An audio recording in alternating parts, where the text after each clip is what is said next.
Okay, so who wants to give me a description of the problem? I guess, okay. So Garland word, it has to, n number of characters in the beginning has to match n number of characters at the end of the string so that you can reverse it and it's basically the same word. I liked the first part. N number of characters at the beginning needs to match n number of characters at the end. Reverse it is not exactly the idea. It's true, you could swap those two and it would be the same word, but more to the sort of the point of the Garland words is that if I have a Garland word like stringing it, yeah, you can sort of overlap those two, right? So yeah, exactly. So if I do onion, I can make the last two letters of this onion be the same as the first two letters of my next onion, right? So now I have onion, and I also have onion, and they're overlapping by these two letters. Fair?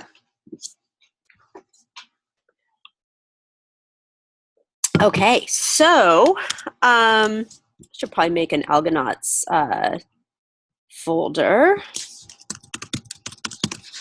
And let's call this one Garland words.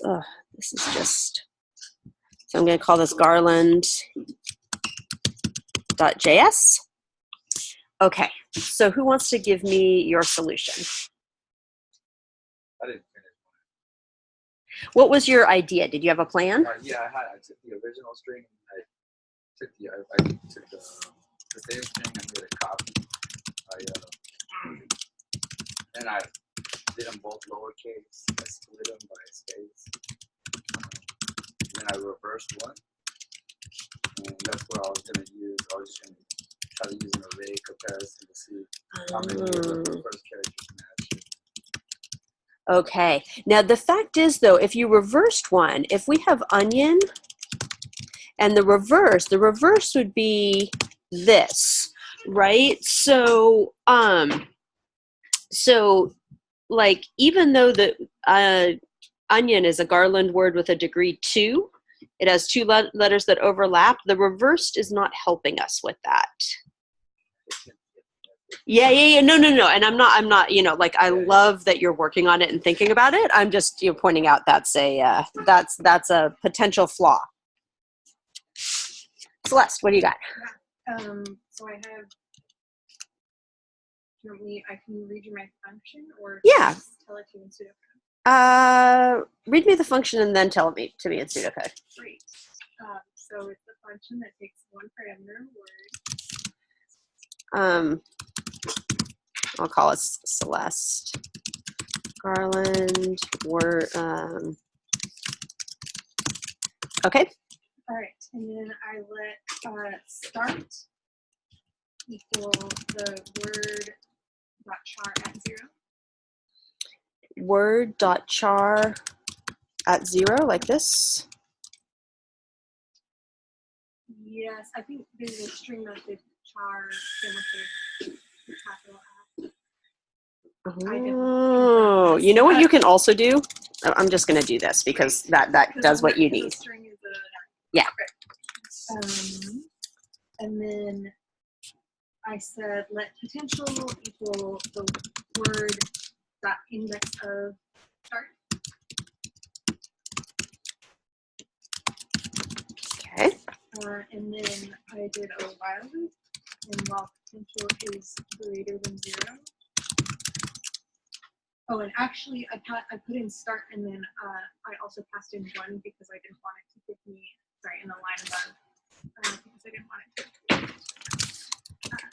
to. Right, you didn't want it to return 0. Got it. Okay. And then in the while loop, I have a if potential equals length minus 1, then return 1.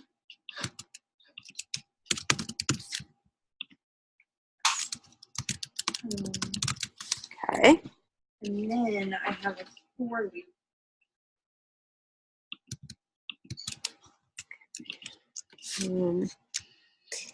Inside the while. Inside the while. Okay. And in that let I equals 1, I plus potential is less than word dot length. I plus plus.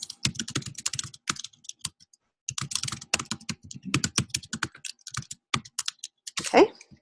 And then inside that loop, I said if the if word bracket I is not equal to word bracket potential plus I,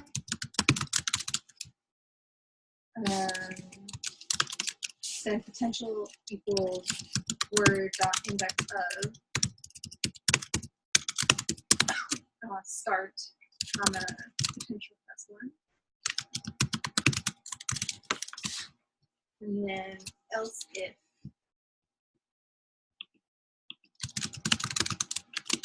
potential plus I equals word length minus 1,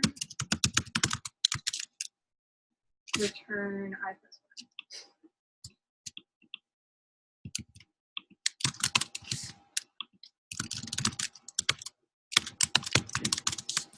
Okay. And then, Oh no. Okay. All right. Yes. just the very last line after the while loop before the function ends return. So this is called a win fast. If you actually return this, then you won't even bother doing the rest of the function, right? And then this is like only if we've never returned up here are you going to like be like, nope, didn't find anything.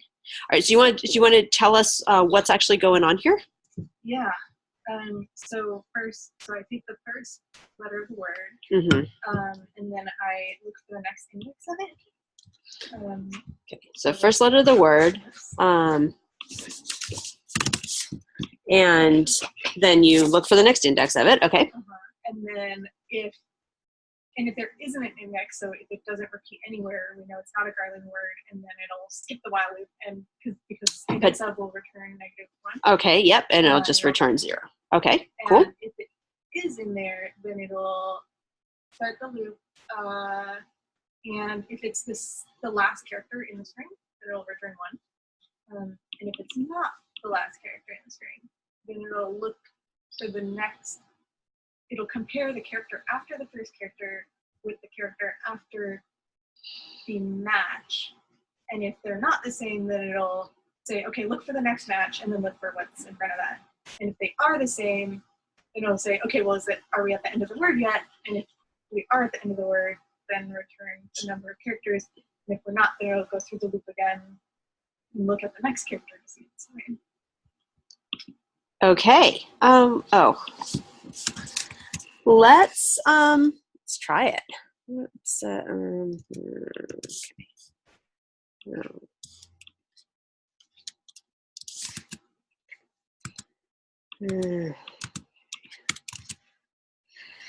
okay. So yeah, let's try it.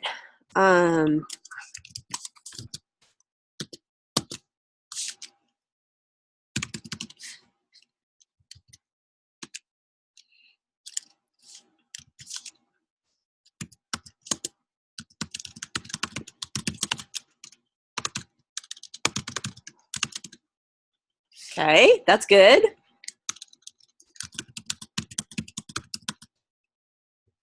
Should return 4. Oh, because the last character is the same as the first character. But shouldn't it never? You quit if the last character is the same as the first character.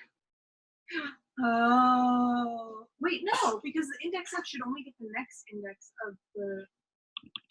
Oh, yeah, that's a good point. It should just go here. It should go there, and then it goes into the for loop, and it's like no, and then it should.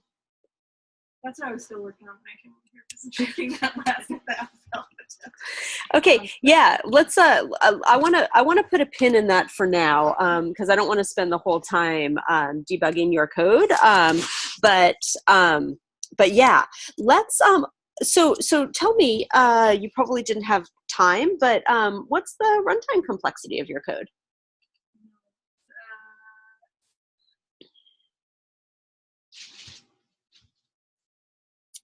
It goes through, I guess worst case would be if it was a string of the same Like letter, all the same letter? same character. And in that case, it would go through. Yeah, I'm getting an n squared feeling from this, where for like sort of for every letter you're going to go, sort of like through every other letter. Yeah. But I'd have to look at it more closely. Yeah.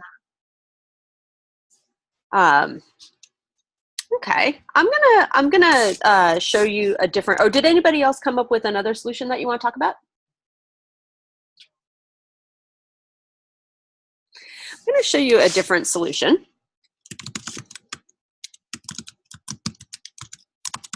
And this solution, I'm going to use slicing. So if I have a word, I can do slice like 0, 2. That gives me onion. And if I do -2, that also gives me, right? If I did -3, what would it give me? Okay. You guys get that slicing? Okay. So I'm going to use that slicing. I'm going to say for I equals 0, I less than word dot length, and I actually think I can do over 2, I plus equals 1. I can do over 2 because you just have to like converge toward the center, right? You don't have to like keep going and have like the end, trying to measure the game. Okay. One of the examples we gave was alfalfa, which over what? Like it said the answer is 4. Oh, yes, good point. Good point. Okay. So we do, like, it is possible for it to be more than half the word.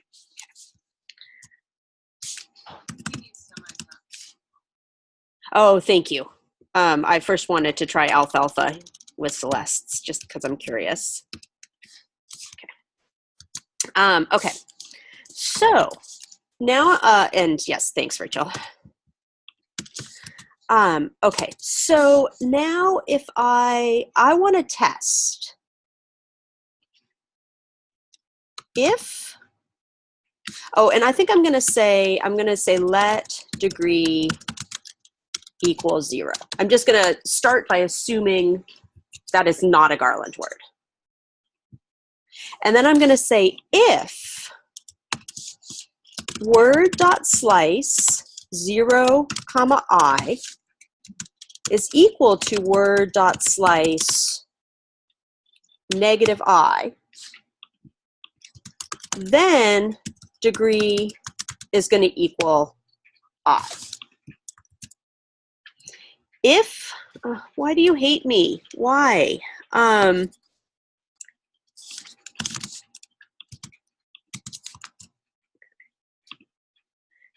You're so wrong about that.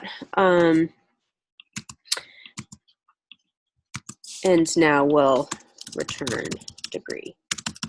So basically it's like, okay, look at the first letter. Is it the same as the last letter? Oh, okay, so fine. So now my degree is 1. But it's going to continue. Look at the first 2 letters. Is it the same as the last 2 letters? Okay, if so, then the degree is 2.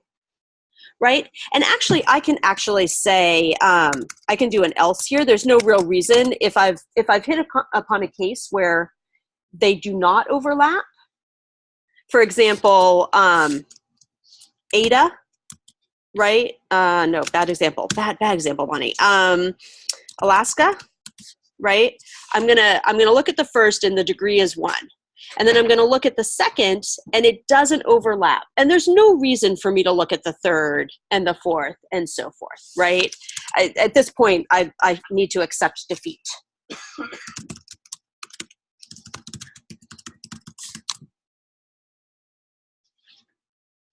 And I actually think that I might be able to get away without that. Do you guys have questions on this? Oh, screw you. What? I cheated and looked at the answers on the Reddit. I'm glad that you guys aren't doing that, like scrolling down and looking at the answers. That would not benefit you in the long run, but it benefits me. So, okay.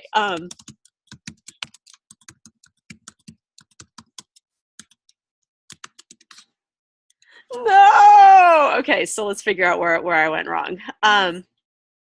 Yeah. Do you know where I went wrong here? Well, I wasn't sure what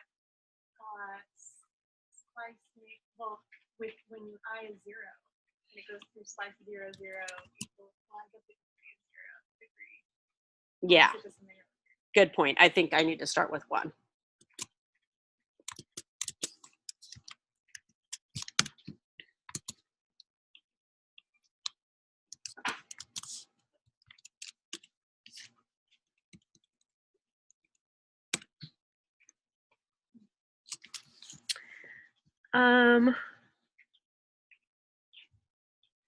Because it doesn't. Because it's not. It's not. If you don't find 1, it doesn't mean you're not. Oh, right. So yes. So my assumption here that I could return the degree was a bad assumption. So we are going to go through the entire word.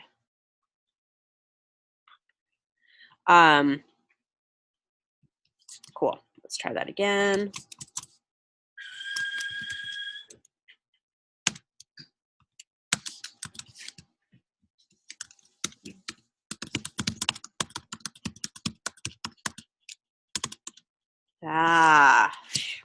Okay, let's try onion. That was some nice group debug in there. And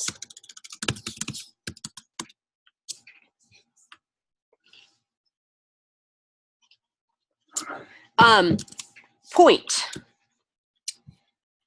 Celeste Garland was more complicated, but it is far, far, far superior in an interview situation to come up with a complicated scenario that even kind of works than to be paralyzed trying to look for the optimal solution, right?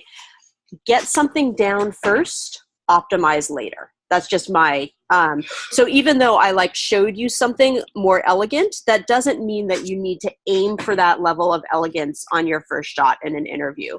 Because if you do, that can be really paralyzing. I had the feeling once I messed it before. Yeah. Yeah. This is what I got. Okay. What is the runtime of this?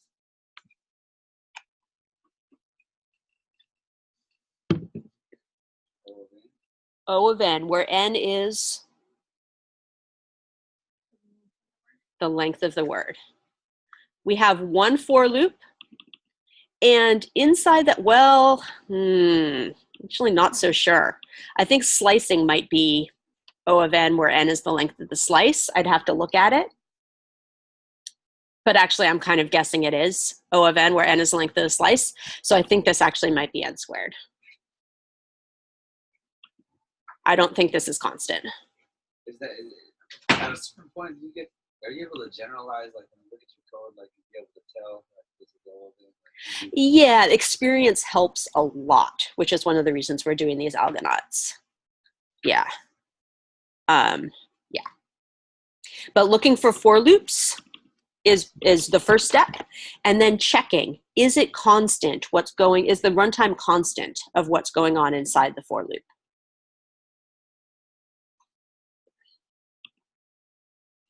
Cool.